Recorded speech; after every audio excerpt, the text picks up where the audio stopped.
Solo levelling season 3 के एक और धमाकेदार एपिसोड में आपका स्वागत है। पिछली बार की कहानी में हमने देखा था एपिसोड 10, जहां अमेरिकन हंटर एसोसिएशन जिनवू के फादर को पकड़ने की तैयारी कर रही थी। इसके बाद सीन बदलता है कोरिया में, जहां चोय जोंग इन, जो कि अल्टीमेट फायर मेज है, एक इंपॉर्टेंट स्पीच दे रहे होते हैं। उसी समय हमें दिखाया जाता है कि चीन से उनके पास एक रिक्वेस्ट आई होती है, जिसमें उन्होंने जिनवू की इंफॉर्मेशन मांगी थी, मगर मिस्टर गो सिर्फ सरफेस लेवल इंफॉर्मेशन ही भेज देते हैं। इसके बाद दोबारा सीन बदलता है, जहां पर हमें जिनवू दिखता है, जो अमेरिका पहुंच चुका था। अमेरिका में एक हंटर उसकी शैडो आर्मी को सेंस कर लेता है। वो ये समझ जाता है कि जिनवू अपनी शैडोज को दूसरी डायमेंशन में नहीं रखता, बल्कि हमेशा अपने साथ ही रखता है।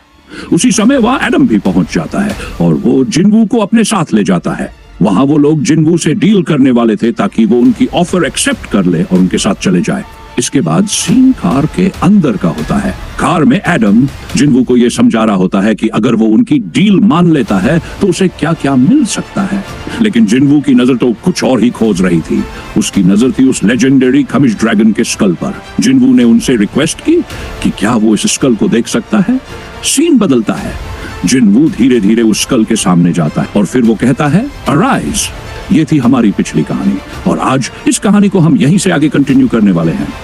लेकिन उससे पहले एक छोटी सी रिक्वेस्ट, अगर तुमने सोलो लेवलिंग सीजन 3 के पिछले 10 एपिसोड नहीं देखे हैं तो प्लीज पहले जाकर वो वीडियोस देख लो, उसके बाद इस एपिसोड को देखना ताकि पूरी स्टोरी समझ में आए। और हाँ, तुम में से बहुत लोग ऐसे हैं जो वीडियो देखकर बिना सब्सक्राइब किए चले जाते हैं। तो भाई, अगर तुम भी उन्हीं में से हो तो प्लीज चैनल को सब्सक्राइब कर लो, क्योंकि ये पूरी सीरीज सिर्फ तुम लोगों के लिए ही तो है। और अगर तुम ऑलरेडी सब्सक्राइबर हो तो thank you so much. Episode की शुरुआत होती है उस सीन से जहां पर जिनवू खमिश ड्रैगन को एक्सट्रैक्ट कर रहा था। अचानक एक मैसिव शैडो वेब फैलता है। नोटिफिकेशन पैनल खुलता है, you have failed to extract a shadow.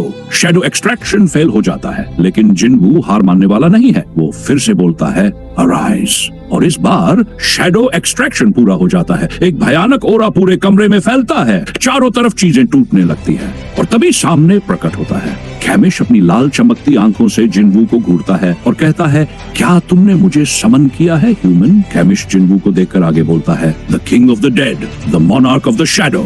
उसके पीछे खड़े सब लोग शॉक में आ जाते हैं। उन्हें समझ नहीं आता ये क्या हो रहा है। कैमिश इधर उधर देखता है और धीरे धीरे बोलता है, ह्यूमंस एवरीवेयर, मुझे सबको मारना पड़ेगा। कहते ही कैमिश का ओरा पूरे रूम में फैल जाता है। जिस ग्लास कंटेनर में उसका बॉडी प्रिजर्व था, वो जो टॉप रैंकिंग हंटर्स के मना से बना था, वो भी ताश के पत्तों की तरह टूट जाता है। फिर कैमिश अपने मुंह से एक मैसिव बॉल बनाता है, ब्रीथिंग बॉल, जो किसी भी चीज को तबाह कर सकती है। माइकल घबरा जाता है, चिल्लाकर कहता है, रन एवरीवन रन, दैट्स कैमिश's breath, उससे बचना नामुमकिन है। कैमिश बॉल छोड़ने ही वाला था, तभी जिनवू बोलता है, बस करो, इनफ, तुम्हारे बैग से वो स्टोन निकाल लिया गया है। अब तुम्हें रूलर्स का हर्डर फॉलो नहीं करना पड़ेगा। तुम्हारी आजादी वापस मिल गई है। सब लोग हैरान रह जाते हैं। जिनवू और कैमिश की बातचीत सुनकर सबकी आंखें खुली की खुली रह जाती है।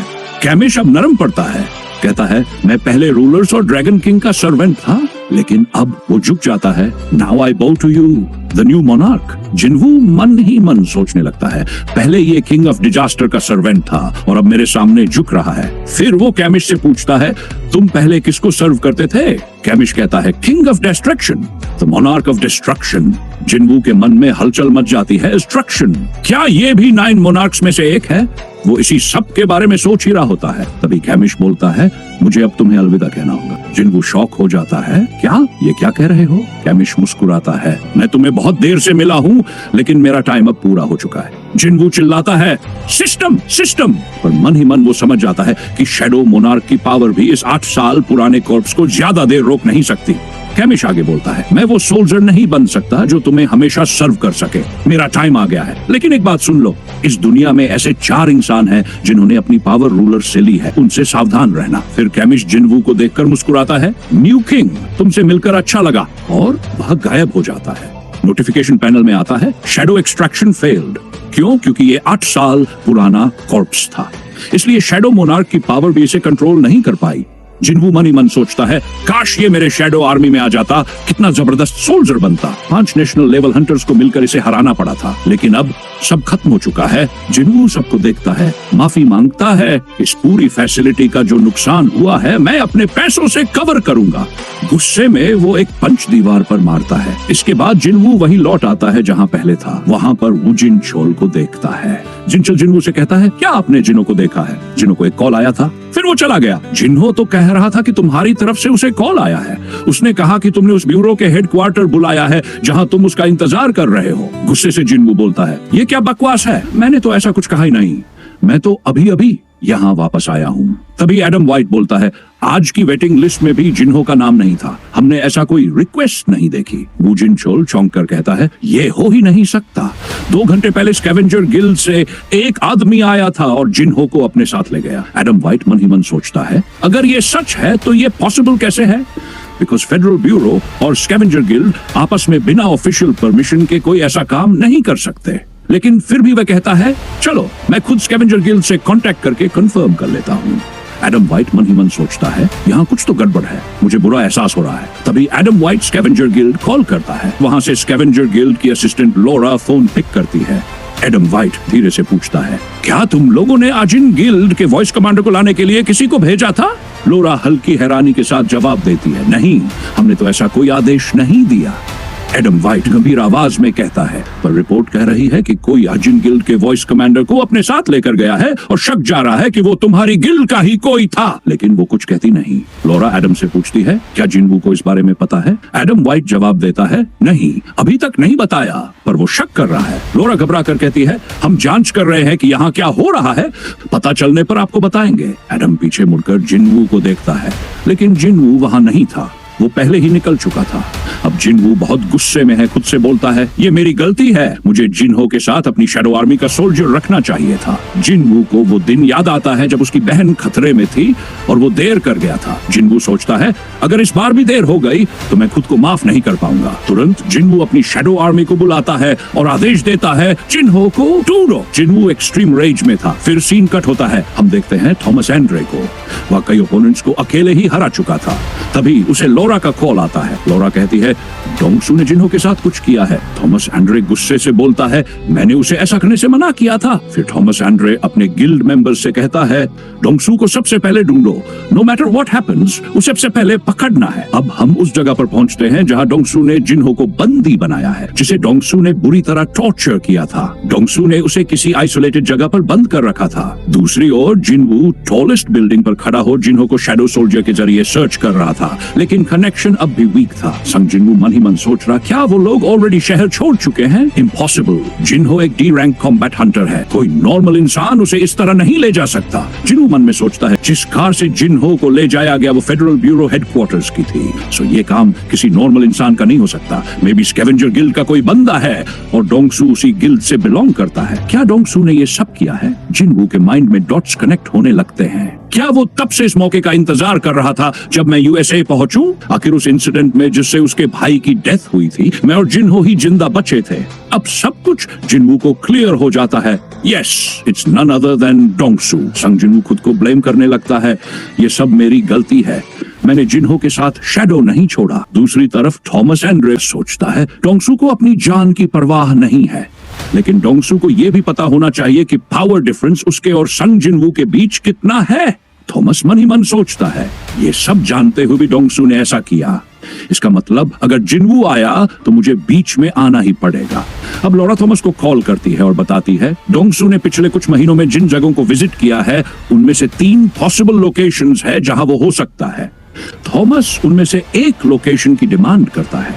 अब सीन कट होता है, हम उसी सीक्रेट लोकेशन पर पहुंचते हैं जहां डोंगसू ने जिन्हो को बंधक बना रखा था। वहां कुल 3 लोग थे। डोंगसू बोलता है, रिलैक्स, मैं इसके साथ कुछ भी गलत नहीं करने वाला, मुझे बस इससे कुछ सवाल पूछने हैं। डोंगसू फिर बोलता है, हाँ, मेरे गिल्ड मास्टर ने स्ट्रिक्टली कहा था कि जिन्हो से पंगा मत लेना, पर जिन्हो के साथ ऐसा कोई रेस्ट्रिक्शन नहीं है।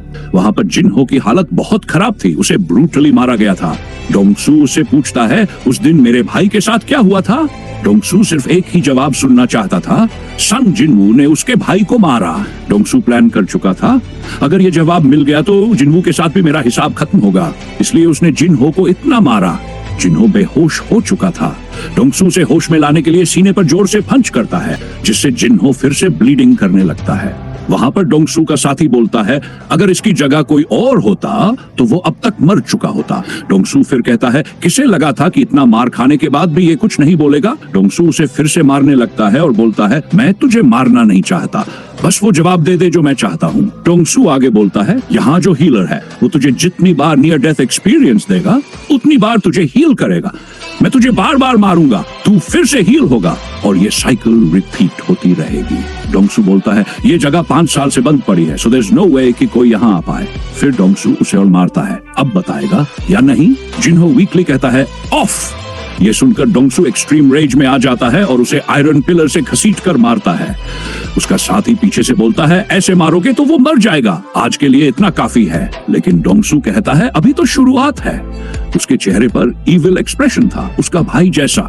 डोंगसू जिन्हो को मार ही रहा था कि अचानक उसे एहसास होता है कि पीछे कोई है। वह घूमकर देखता है, वहां एक हाई ऑर्क खड़ा था। डोंगसू हैरान हो जाता है, अ हाई ऑर्क? क्या आसपास कोई डंजन ब्रेक हुआ है? डोंगसू आगे बढ़ने ही वाला था, तभी उसके आदमी कहते हैं दैट्स वियर्ड, लगता है ये हाई ऑर्क तुमसे डर रहा है। डोंगसू बिना कुछ बोले उसके पास जाता है और एक जोरदार पंच के लिए हाथ उठाता है। तभी सुनाई देता है शैडो एक्सचेंज। आवाज के साथ ही एक जबरदस्त पंच पड़ता है डोंगसू के चेहरे पर और भाई वो उड़ के बहुत दूर गिरता है। सभी हैरान और फिर सामने खड़ा संग जिनवू। रेज में जिन्हो उसे देखकर हल्की सी मुस्कान देता है। संग जिनवू आगे बढ़ता है तो जिन्हो को पोषण देता है हील करने के लिए, लेकिन पोषण काम नहीं करता क्योंकि अगर एचपी 10% से नीचे हो तो हीलिंग स्पेल असर नहीं करता। जिन्हो का एचपी बहुत कम था, वो कभी भी मर सकता था। इसलिए जिनवू बाकी लोगों से पूछता है क्या तुम में से कोई हीलर है, और वो जवाब देते हैं हमें कोरियन समझ नहीं आता। तभी पीछे से डोंगसू आता है और कहता है वो कह रहा है इस बच्चे को हील करने के लिए। डोंगसू मुस्कुराते हुए संग जिनवू के पास आता है, हम पहली बार मिल रहे हैं है ना? पर जिनवू उसे नजरअंदाज कर सीधा उन लोगों से कहता है लास्ट टाइम पूछ रहा हूं, उसे हील कर दो। वो हीलर बोलता है इसके लिए तुम्हें मेरे बॉस को कन्विंस करना होगा। पर अगले ही पल जिनवू उसे एक शॉट में खत्म कर देता है। फिर बाकी बंदे से पूछता है तू हीलर है? नहीं, तो उसे भी एक ही वार में खत्म कर देता है। अब डोंगसू सामने आकर बोलता है मुझे पता चल गया, तू ही है जिसने मेरे भाई को मारा है ना? जिन्नो पीछे से कहता है थोड़ा संभल के, ये डोंगसू है। कहता है डोंट से अ वर्ड, तुम्हें कुछ भी बोलने की जरूरत नहीं। डोंगसू चिल्लाता है क्या तूने मेरे भाई को मारा? संग जिनवू बिना डरे कहता है खुद जाकर पूछ ले, तेरा भाई तो मर चुका है। गुस्से में डोंगसू हमला करता है पर जिनवू उसका अटैक डॉज कर देता है और उसे एक जोरदार ब्लो मारता है। डोंगसू उड़ के लोहे के पाइप से टकराता है। वो उठता है फिर से हमला करने, पर जिनवू उसका रास्ता रोक लेता है, उसका सिर पकड़ता है और लोहे के पाइप में जोर से पटकने लगता है, बार बार, जब तक डोंगसू का चेहरा खून से ना भर जाए। तभी पीछे से अचानक थॉमस एंड्रे आता है और कहता है दैट्स इनफ, मैंने डोंगसू को मना किया था तुझसे पंगा न लेने के लिए, फिर भी उसने गलती की। थॉमस पूछता है क्या डोंगसू जिंदा है? जिनवू जवाब देता है अभी के लिए हाँ। थॉमस कहता है अगर तुम वही करोगे जो मैंने कहा तो मैं प्रिटेंड करूंगा कि यहाँ कुछ हुआ ही नहीं। कहता है अगर मैं रिफ्यूज कर दूं, थॉमस एंड्रे कहता है then it won't be a request any more, it will be an order. Jinwoo मुस्कुराते हुए डोंगसू को दूर फेंकता है। ठीक है, मेरे लिए भी यही सही है। डोंगसू मन ही मन खुश, बस यही तो चाहिए था। थॉमस एंड्रे आए और मेरे लिए संग जिनवू को खत्म कर दे। अब संग जिनवू और थॉमस एंड्रे आमने सामने थे। मन में सोचता है एंड्रे इसे मिटा दो। थॉमस पूछता है क्या तुझे पता है मैं कौन हूँ? मुझे फर्क नहीं पड़ता। थॉमस सोचता है इसको पता है फिर भी मुझसे लड़ना चाहता है। थॉमस की कहानी दिखती है एक गरीब फैमिली से जिसने इस यूनिवर्स से एक गिफ्ट पाया। हर फाइट में उसने अपने टैलेंट को साबित किया। वो हमेशा राजा की तरह रहा, एक ट्रू किंग। फाइट शुरू होने वाली थी, तभी स्कैवेंजर गिल्ड और फेडरल ब्यूरो के सारे लोग पहुंच जाते हैं। थॉमस अपने गिल्ड वालों को रोकता है, अभी नहीं। जिनवू जीनो को इग्रिस के हवाले करता है, इसे हॉस्पिटल ले जाओ। इग्रिस जीनो को लेकर चला जाता है।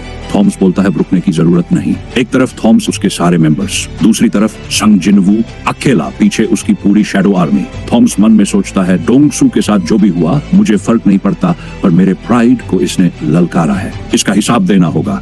वो जिनवू से कहता अभी भी मौका है, सरेंडर कर ले। बस संग जिनवू मिडिल फिंगर दिखाता है। थॉमस गुस्से से कांप उठता है, तूने अपनी आखिरी चांस खो दी। फिर शैडो आर्मी बनाम स्कैवेंजर गिल्ड की भयंकर जंग शुरू होती है। आगे क्या होने वाला है ये सब कुछ हम देखेंगे अगली वीडियो में।